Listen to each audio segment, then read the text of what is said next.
The first gunshot had her diving beneath the bed, trembling hands pressed against her mouth to stifle her screams. Theodora Gallagher hadn't always feared the night, but that was before the Harmon gang had killed her father and left her alone on their struggling ranch in the unforgiving Arizona territory of 1885. Footsteps creaked on the porch. Theodora's heart hammered against her ribs. Another gunshot ripped through the night, closer this time. She squeezed her eyes shut, tears streaming down her face as she prayed for morning to come. "Miss Gallagher?" A deep voice called from outside. "Miss Gallagher, are you in there? It's Lucas Blackburn from the neighboring ranch." "I'm here to help." Theodora remained frozen. Her father had taught her better than to trust a stranger's voice in the darkness. The night belonged to predators, both animal and human. She'd learned that lesson well 3 weeks ago when the gang had come for her father. "Miss Gallagher, I saw the Harmon boys scouting your property earlier. I'm going to keep watch until dawn. You stay inside, you hear? I'll be right out here." The voice faded, followed by the sound of boot steps moving away from the door. Theodora stayed hidden, unconvinced. An hour passed in silence before she dared peek through the window. In the pale moonlight, she could make out the silhouette of a tall man seated on a stool by her porch, rifle across his lap, his horse tethered nearby. She didn't sleep. Neither did he. When morning light filtered through her curtains, Theodora cautiously opened her door to find the stranger still there, his broad shoulders hunched with fatigue but his eyes alert. "Morning, Miss Gallagher," he said, standing and removing his hat. "Lucas Blackburn." "My ranch borders yours to the west." Theodora studied him. He was younger than she'd expected, perhaps 25 or so, with sun-bronzed skin and kind eyes that crinkled at the corners. His dark hair curled slightly where it met his collar, and a thin scar traced his jawline. "Why did you stay?" she asked, her voice hoarse from disuse. No woman should face the night alone out here, especially not with those Harmon vultures circling.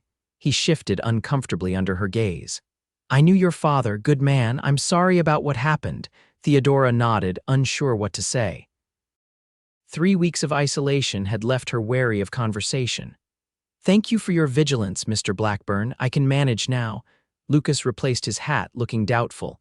"The Harmons won't stop, Miss Gallagher. They want your water rights. That's why they—" He trailed off, clearly uncomfortable mentioning her father's murder. "I'm aware of their intentions." Theodora straightened her shoulders. At 22, she'd learned to project confidence she didn't feel, "and they won't have this land while I still draw breath." Lucas nodded slowly. "Then you might be drawing your last breath soon unless you accept some help." He gestured toward her empty corral. "Your horses are gone, your cattle scattered. How do you plan to work this land alone?" The truth stung, but Theodora refused to show weakness. "I'll manage." "I'll be back tonight," Lucas said, mounting his chestnut gelding. "Keep your doors locked until then." Before she could protest, he was gone, kicking up dust as he rode toward the western hills. Theodora watched him go, conflicted. Her instinct was to refuse help, to prove she could survive on her own. But the past weeks had taught her brutal lessons about solitude. Each night brought terror, jumping at every sound, sleeping with her father's pistol clutched to her chest. She spent the day reinforcing her windows with what spare lumber remained, her thoughts repeatedly returning to Lucas Blackburn. She'd seen him occasionally in town, a quiet man who kept to himself.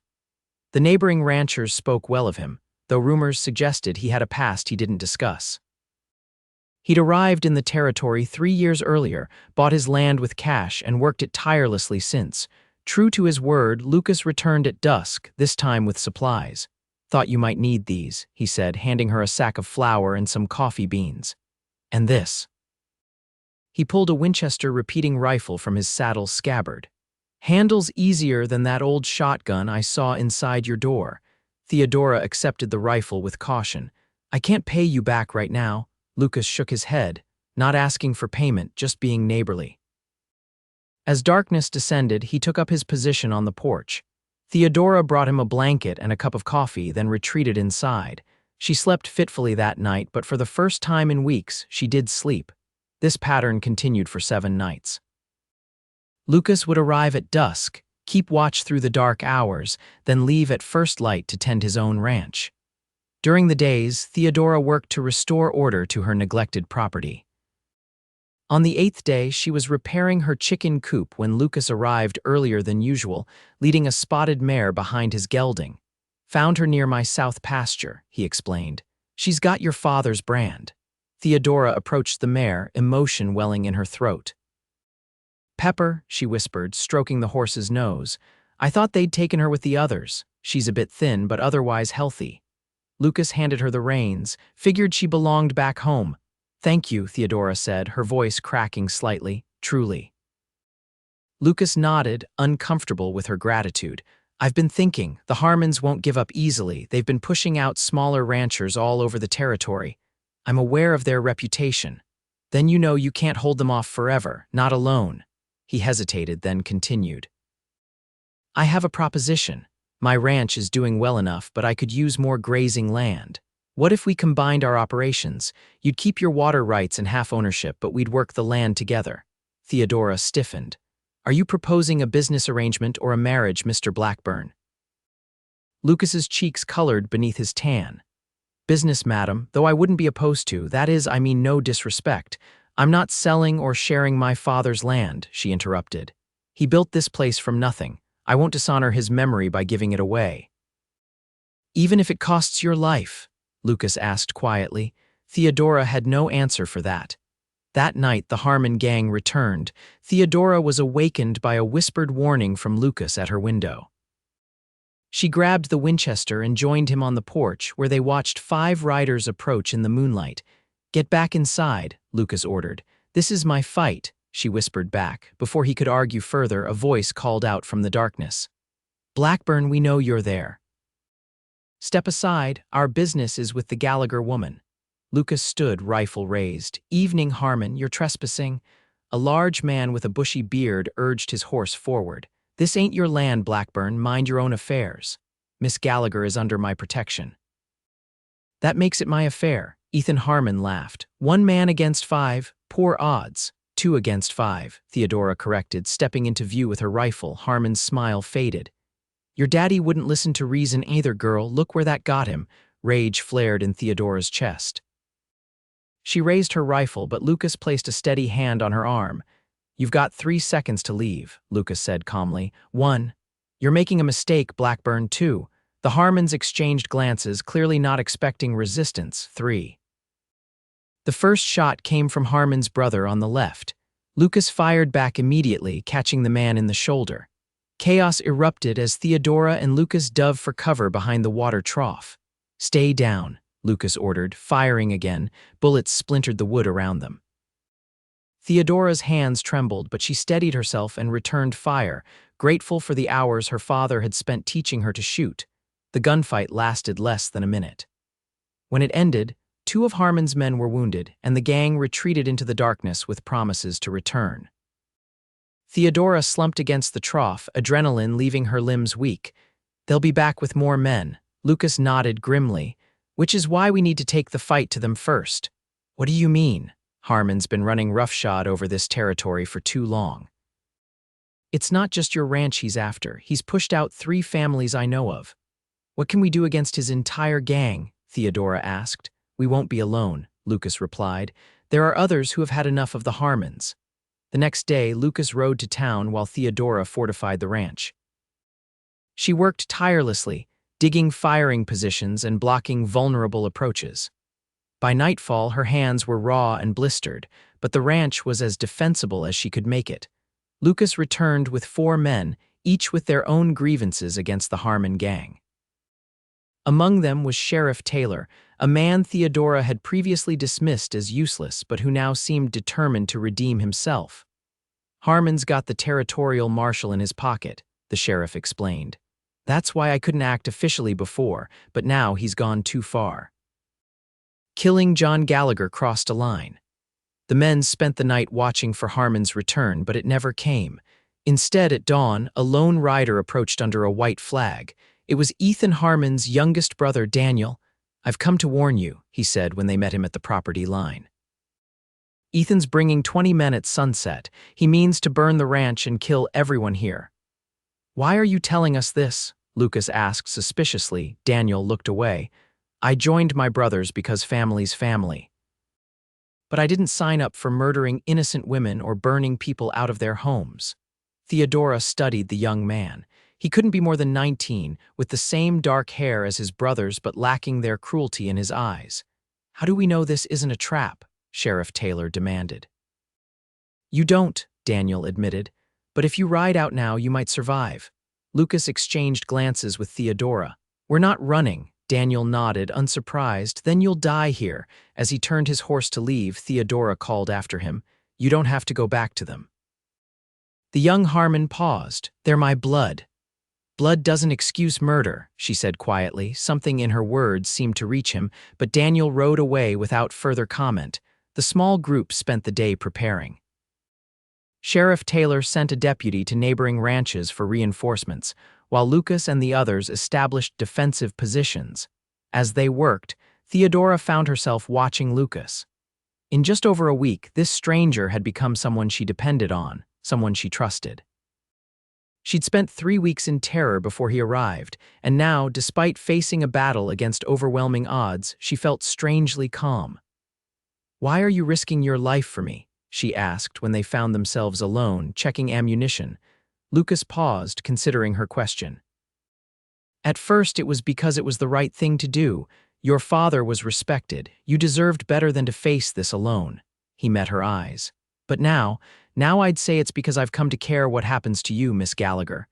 The simple honesty of his answer warmed her. Theodora, she said. My friends call me Theodora. His smile transformed his serious face. Theodora it is then.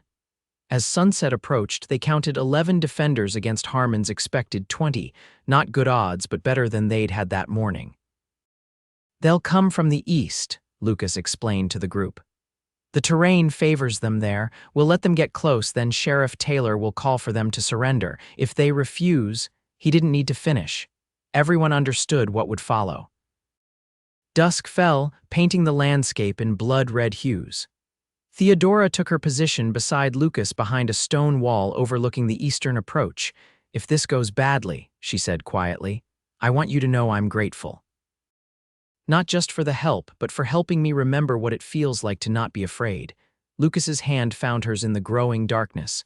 When this is over, I'd like to call on you properly, if you'd allow it. Theodora squeezed his hand.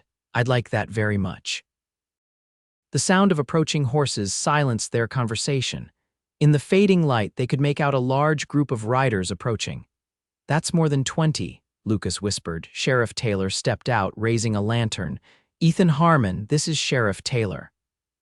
You and your men are under arrest for the murder of John Gallagher and numerous other crimes against the citizens of this territory. Laughter echoed from the approaching riders. And who's going to enforce that, Sheriff? You and what army? This one, came a new voice from behind the Harmon gang. Torches flared, revealing at least 15 riders blocking the Harmon's escape route. At their lead was Daniel Harmon. Daniel, what the hell are you doing? Ethan roared. The right thing for once, his brother answered. Surrender, Ethan, it's over. What followed was chaos. Some of Harmon's men threw down their weapons immediately, seeing they were outnumbered. Others, including Ethan himself, chose to fight. Theodora and Lucas stayed low as bullets flew overhead. When a group of Harmon's loyal men tried to flank their position, Theodora fired with calm precision, just as her father had taught her. One man fell, clutching his leg. Another retreated. The gunfight was fierce but brief. When it ended, Ethan Harmon lay dead, along with 3 of his most loyal followers. Several more were wounded, including Lucas, who had taken a bullet to the shoulder while protecting Theodora from a man who'd nearly reached their position. You're hurt, she gasped, pressing her bandana against his wound. Lucas grimaced. I've had worse. As dawn broke, the survivors took stock. 2 of their defenders had been killed and several wounded, but the Harmon gang was broken. Sheriff Taylor and his newly bolstered force took the surviving gang members into custody. Daniel Harmon approached Theodora as she helped the doctor tend to Lucas. I can't bring your father back, he said awkwardly, but I want you to know I had no part in his death. And I'm sorry for what my family has done. Theodora nodded, too exhausted for either forgiveness or condemnation. What will you do now? the sheriff says if I testify against the others, I might avoid prison after that. He shrugged. Start fresh somewhere people don't know the Harmon name. After the wounded were tended and the dead respectfully covered, the sheriff approached Theodora and Lucas. The territorial marshal will be here tomorrow, he said. With Daniel's testimony and all these witnesses, the remaining Harmons will face justice. He looked at Theodora apologetically. I'm sorry I didn't act sooner, Miss Gallagher. Your father deserved better. We all did, she replied simply. As the others departed, Theodora insisted Lucas stay at the ranch to recover. You've been guarding me for days, she said. Now it's my turn to watch over you. The next weeks passed in a blur of activity. The territorial marshal arrived, took statements, and departed with his prisoners. Neighbors who had been too frightened to stand against the Harmons came to offer help rebuilding the damaged ranch. With the Harmon threat eliminated, Theodora began to sleep through the night again, though Lucas continued to stay nearby, his wounded shoulder healing slowly. One evening, as they sat on the porch watching the sunset, Lucas turned to her. Your ranch is getting back on its feet. You've got hands to help with the cattle now. I suppose you don't need me keeping watch anymore. Theodora studied his profile, realizing how accustomed she'd grown to his presence. Are you saying goodbye, Lucas Blackburn? That depends, he replied, his voice hesitant. Remember what I said before the fight, about calling on you properly? I remember. Lucas shifted to face her fully. I'm not a man of many words, Theodora. I came to this territory to escape my past and start fresh. I never expected to find someone who made me want to build a future. He took her hand. I'm not proposing a business arrangement anymore. I'm asking if you might consider something more permanent. Theodora felt her heart quicken. Are you proposing, Mr. Blackburn? Not yet, he said with a small smile. That would be presumptuous. But I'm asking permission to court you properly, with the hope that one day you might consider becoming my wife. Theodora had never imagined finding love amidst such tragedy, yet here it was, offered by a man who had stood by her through her darkest nights. I would like that very much, she answered softly. Their courtship progressed through the changing seasons. Lucas proved to be a patient, gentle suitor who respected Theodora's independence while offering support when needed. Their neighboring ranches prospered as they shared resources and knowledge. By winter, when Lucas formally proposed with a simple silver ring, Theodora's acceptance came without hesitation. They were married in the spring of 1886, combining their ranches into one thriving operation they named Sunrise Ranch, a fitting tribute to the dawn that had always brought Theodora relief from her fears. Over the following years, the legend of how Lucas Blackburn had kept watch over Theodora Gallagher became a favorite tale in the territory. Some versions emphasized the gunfight, others the romance, but all recognized the courage of a woman who had faced her darkest fears and the loyalty of the man who had stood beside her. 5 years after their marriage, as they sat on their porch watching their twin 3-year-old daughters play in the yard, Lucas asked, "Do you ever still fear the night?" Theodora looked at their home, their children, and the life they had built together. No, she answered truthfully. Not since you taught me that even the darkest night eventually gives way to dawn. Their ranch continued to flourish. They added a son to their family 2 years later, a boy with his father's quiet strength and his mother's determined spirit. As the children grew, Theodora and Lucas taught them not just ranching skills, but the values that had carried them through their darkest times: courage, perseverance, and unwavering loyalty. The Arizona Territory changed around them, becoming a state in 1912. The wild frontier gradually yielded to civilization, bringing both challenges and opportunities. Through it all, the Blackburn Ranch remained a cornerstone of the community, known for fair dealings and generous help to neighbors in need. On their 25th wedding anniversary, their children arranged a celebration that brought together friends and neighbors from miles around. As twilight fell, Lucas led Theodora away from the festivities to the spot where he had first kept watch all those years ago. I have something for you, he said, presenting her with a silver locket. Inside was a small painting of their ranch at Sunrise, meticulously crafted by a traveling artist who had stayed with them the previous summer. To remind you, Lucas said, that no matter how dark the night, the dawn always comes. Theodora touched the locket gently, then looked up at the man who had changed her life. I haven't needed reminding of that for many years now, she said. Not since a stubborn cowboy refused to leave my porch until morning. Lucas smiled and took her hand. Best decision I ever made. For both of us, she agreed. As they returned to their celebration, Theodora reflected on the journey that had brought them here. From terrifying nights hiding beneath her bed to this moment, surrounded by family and friends, secure in the love of a good man. The ranch that had once been her prison of fear was now the heart of her happiness. Years later, when their grandchildren begged for stories, Theodora would often tell them about the night the Harmon gang was defeated.